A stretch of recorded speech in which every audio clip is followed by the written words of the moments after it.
everybody and listen to another edition of Big Party. We I thought we take a look at the power of music to influence our faith and change our lives, as well as the lives of those around us. That being said, I would like to introduce you to a new friend of mine, Thomas Powell. Thomas, Hi. let me give my readers a short intro. Jyll Stuart introduced me to you. Can you explain how you know? Yeah. So I'm a software engineer by day, and then I actually have been playing music since I was probably 6 or 7 years old, and so that's almost 40 years now. And I started playing for my church when I was 12. Well, for a couple of churches of mine when I was 12, 13 years old.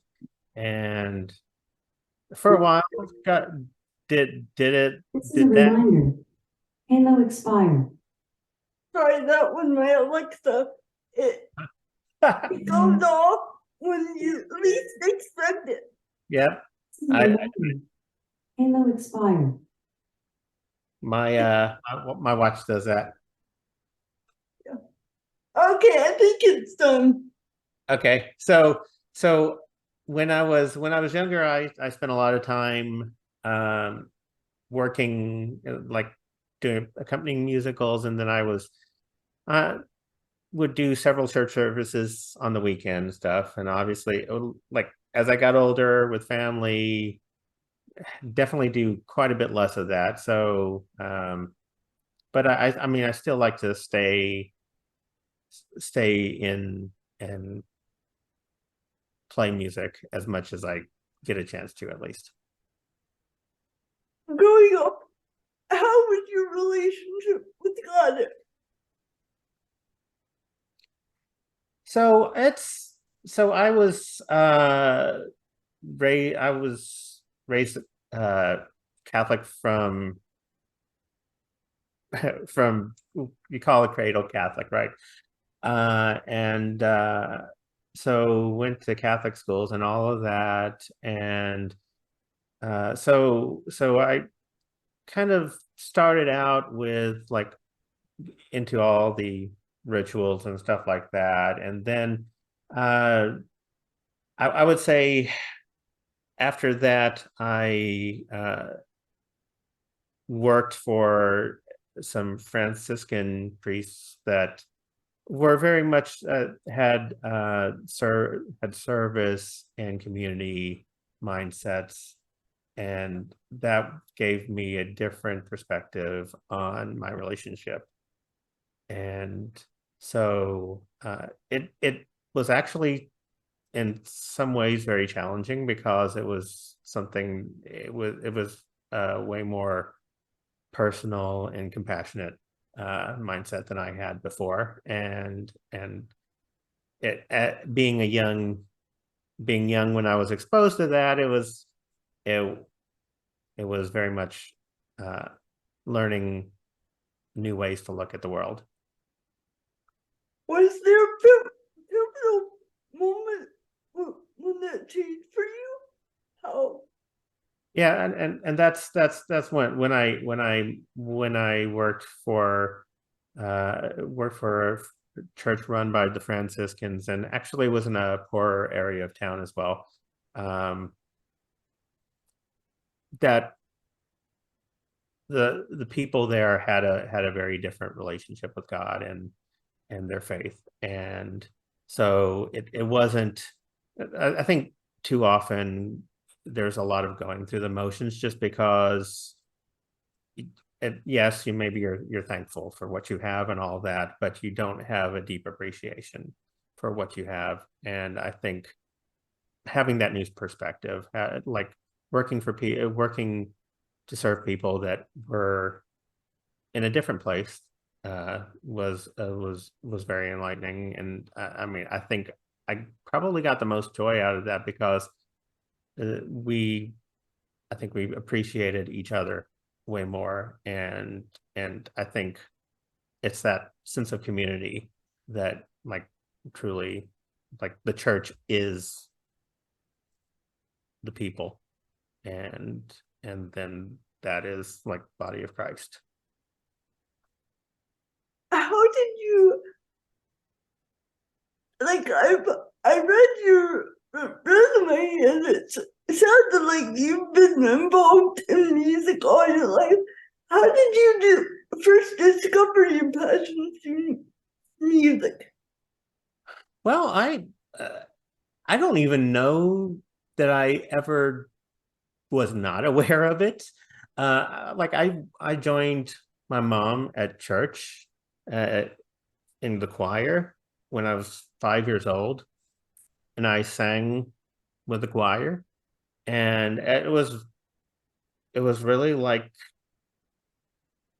that was a necessary part of me. Like there was no, it really wasn't an option to not be a part, right? That it was just like any other part of you. It it just exists, and you must use it. How has your music impacted your faith or changed your faith?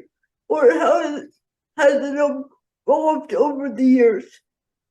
So I I've sang with Louisville Bach Society, and I've worked with many different churches, and I think one of the things I like to think of was when I was singing with Louisville Bach Society. Bach would always sign his at the end of the manuscripts was Soli Deo Gloria, uh, to God be glory alone, and it was very much his embodiment of I do all of this For uh, God. for God, and but I also think like music is kind of that, it's an expression that you don't have in words. It's a different form of expression. They feel that feels differently, right? And so you it's an elevated form of worship. It's of prayer. There's the saying that when you sing, you pray twice, but but I think it's you're expressing things that the words can't, and I think that's where you get in, where you can get in touch. Like, and we all have our own paths, but that's just one more way to explore. Yeah, I've always heard that your passion is another way to explore your worship to Jesus. So yeah, I agree with you on that. But how exactly did you come up with the idea to put your musical compilation on YouTube? So I mainly have done just recordings of parts, um that like, and I mean that they're not my own, they're just parts broken out for the actual hymns. And the reason I did it at first was because one of the choirs I was singing with was trying to learn the parts, and I was thinking, well, a lot of the time in practice is just spent going over single parts, and if people had the ability to listen to it on their own, then that would help them learn their part better. And I at first I was playing it, and then I have done a few where I actually sang the lower parts at least. but then I started just exploring my own interpretations. I mean, they're very close to just how it's written, right? But just exploring how I personally feel the music. And so I wouldn't, sometimes there's a little bit of like spontaneous arrangement because I don't go exactly to the music all the time, but I'll even just play verbatim what the hymn arrangement is, but play it how I feel it, right? Not like what's a good instrument? How does it sound pleasing to me? And so I wanted to just share that because I don't get to do as much out and about as much anymore, or at least right now. In other words, when you write the compilations, you let God inspire you. Yeah. Were you nervous putting your thing on YouTube or TikTok once it started getting reviews? Hmm. Were you nervous? No, not so much. It's actually it's weird to think of it this way, but since I've played in front of my own home church and in front of musical audiences, uh, it's actually I mean there's always that. I mean there's the big bad internet, right? So there's always a little bit of that worry, but at the end of the day, it the that's from like billions of random people. It so like any criticism and any criticism is kind of watered down by the fact that you don't even know where it's coming from. Any and and I've done some other things, not necessarily with music, on YouTube and seen comments, and like I if it's like, even if it's not delivered in the best way, if it is informative feedback, I try to at least understand where it's coming from and kind of work that back into um what I do with the music stuff. I really haven't had any kind of negative feedback. I do see that there are some random dislikes on some things. I have That means absolutely nothing. I don't know where you're coming from. You might just have hit the wrong button. But I'm not too worried about that. And like I said, I've been in front of people in person before, and I tell you what the most nerve-wracking thing is if you're performing in front of a very small group of people, like you're at a funeral playing for the funeral and there are like 10 people there, because you realize No, that it's that much more personal in that yeah. situation. Like if there are 1,000 people, if there are a billion people possibly looking at what you're doing, it kind of depersonalizes it. It's kind of freeing in that sense.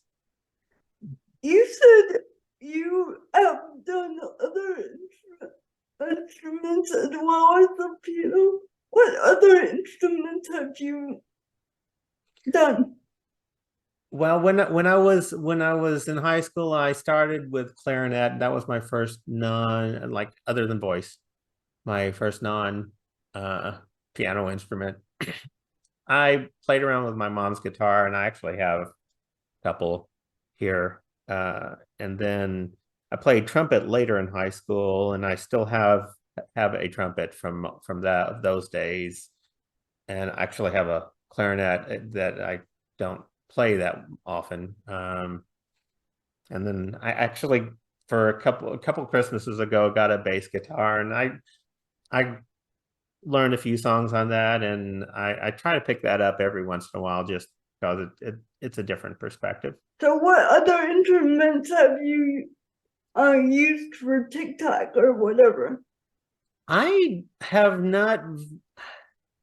That's the thing. So piano is like after 40 years, piano feels like I'm not going to be a platinum selling artist, but I feel confident with where I am with piano. So you're just doing it for fun, basically.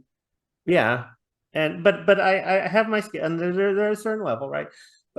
Trumpet, I've been considerably better before just because I played more, and like even playing an extended period of time is not really all that easy right now, just because it requires muscles to be built up, and I don't have that level of commitment to it. And the other thing, same deal. It's like a guitar and bass. I've seen plenty of people that are like even starting out that are already far ahead of where I am, and so I don't even know that's a space that I want to explore. I have recorded my own voice mainly for teaching purposes for the choir and stuff. I'm okay with with the sound of my own voice.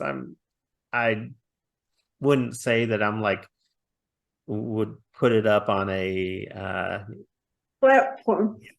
platform, yeah. So that, but I have it out there, but I don't really highlight it. Yeah. What compilation or what thing have you done that's your favorite so far, and why? I think like as I've explored um these hymns and in the books, I think the stuff I've looked at during Lent has actually been my favorite, just because unlike a lot of other hymns, especially seasonal stuff, like Christmas music, even like church type of Christmas music, you will hear on the radio over and over again. And but Lent themed music does not have that exposure, and there are a lot of this year I encountered in one of the hymnals that I've had for years, a setting of a hymn that I had not even heard an arrangement of before. So just because it is new, but also just the mood. It's a different mood. It's more contemplative and introspective. And I appreciate that, because you don't get as much of that, I think, in the music. You know, my favorite that you've done on YouTube is a Vibe with Me. I don't know why, but it's just like it's just like you said, it's contemplative Yeah. and just like gets back to the real meaning of Jesus in our life. So Yeah. uh would you like to share with my viewers where they can find you on YouTube or TikTok? So, and I have to get this right. Is it because I just set up the username? Oh, Let me double check what it is. okay. I think it's Thomas Powell 88 keys. Yeah, Thomas Powell 88 keys, and you do youtube.com/@ Thomas Powell 88 keys, and you'll find the videos and the shorts. The shorts are all piano hymn stuff. some of the videos are my recordings for choir parts and stuff like that. Anything else you would like to impart with my followers? If they get Easter at all? So as a musician still, I am in the middle of the preparing for the Easter season. So I have been a little busier with learning what our choir is doing for Easter, but I'm looking forward to that. We start Thursday night, and then we do services for Thursday, Friday, and then for Easter morning. So I am looking forward to that, and I wish everybody out there a happy Easter. Hey, thank you, Thomas. It's been a pleasure talking to you about your perspective on music and faith. Right. Thank you, everybody. Thanks. And I'll see you next time on my next Music Monday post. But as I always say, I love you, but God loves you more. Bye. Bye. Bye.